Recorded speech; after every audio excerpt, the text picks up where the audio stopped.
xaalado bini'aadanimo oo aad u daran ayaa ka taagan deegaanada hoostaga degmada Badhaadhe ee gobolka Jubbada Hoose iyada oo deegaanka ay ka jiraan biyo la'aan haysata dadka ku dhaqan tuulooyinka hoostaga degmada Badhaadhe ayaa waxa uu muurahaasi ka hadlay nabadoon Cumar Barre Cabdi oo ka sheekeeyay heerka biyo la'aanta ah iyo deegaano uu sheegay in xilligani qaxitaan laga bilaabay nabadoonka ayaa dhanka kale ugu baaqay qurbo joogta u dhalatay deegaanka wasaaradda gargaarka iyo maareynta masiibooyinka ee dowlad goboleedka Jubbaland iyo tan dowladda federaalka ah ee Soomaaliya madaxda ugu sareysa maamul goboleedka Jubbaland hay'adaha gargaarka bixiya iyo dowladda federaalka ah ee Soomaaliya in ay garab istaag u muujiyaan dadka ku tabaalaysan deegaanada hoostaga degmada Badhaadhe ee gobolka Jubbada Hoose aan soo fariistay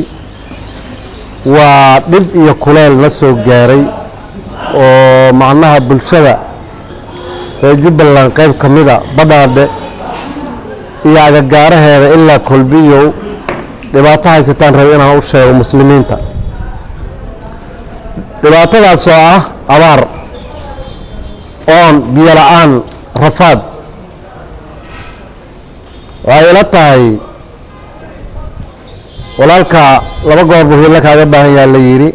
markuu guursanayo markuu dhibaataysan yahay maanta anagu muslimiinta waxaan uga baahannahay ama dadkii deegaanka Badhaadhe u dhashay hiilaan idinkaga baahannahay hiiladaas oo ah abaar baan haysaa waxaan u malaynayaa magaalada Kolbiyo ilaa Badhaadhe Jadeecaaley Diida Aadde Aadan Wadi Gora Jaaro subaxan saaka waxaan u malaynaa wax biyo oo koob shaah lagu karsado shala ugu dambeysay meel biyo ka gaari karaan ma jirto lagto halaa jeer waa ka go'an tahay taasi ku magaciiseen jireen waa ka go'an tahay meel ay aadi karaan malaha xagga Kolbiyo markaad u baxdaan xuduudka xagga ka xiga dhinacna meel ay soo gali karaan malaha dhibaato noocaas haysataa dadkii inta Badhaadhe u jiirdaxayso ama waxay isu yihiin ama musliminimo waxa ugu ahaadaan ama abtir waxa ugu ahaadaan ama arrin waxa ugu ahaadaan subaxan saaka Badhaadhe waxay rabtaa iyo agagaaraheeda in la oon bixiyay u baahan tahay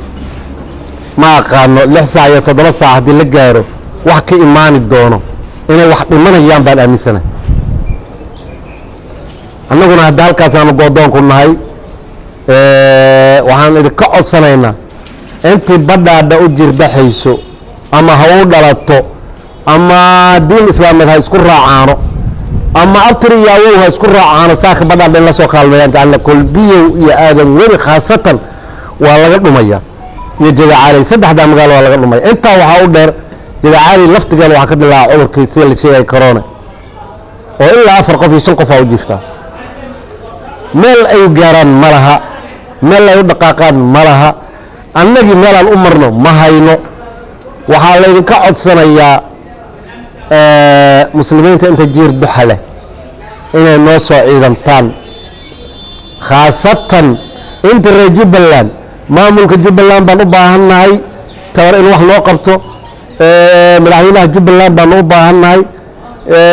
waxaan u baahannahay maamulkeeda dhamaantiis waxaan u baahannahay dowladda federaalka inay wax nagala qabato abaartanahay inta waxa ii dheer nimanka Badhaadhe u dhashay u sheeganayo xildhibaan ama xil u hayo ama wasiir ha ahaado ama baarlamaan ha ahaado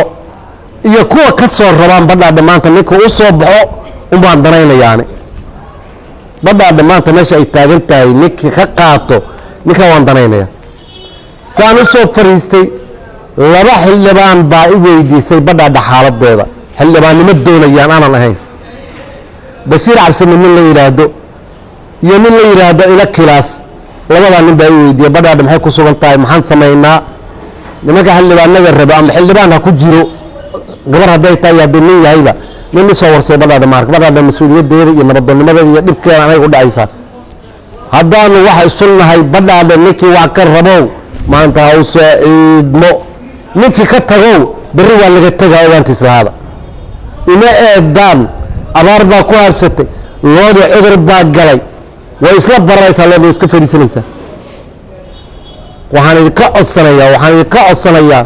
oo walaalnimo kugu baraya oon doqnimo idinkugu baraya badhaadhe inta u jiirdaxayso oo iskale ama deegaanka jubbaland ka tirsan muxuu ahaa saakiin naloo soo ciidnaan u baahanahay. xaaladda biyo la-aan ee ka jirta degmada badhaadhe ee gobolka jubbada hoose ayaa u muuqata mid aan la saadaalin karaynin islamarkaasina ay ka dhalan karto xaalad bini-aadinimo oo aad u daran. cabdinuur baraka xasan, warbaahinta xogmaal, magaalada Kismaayo.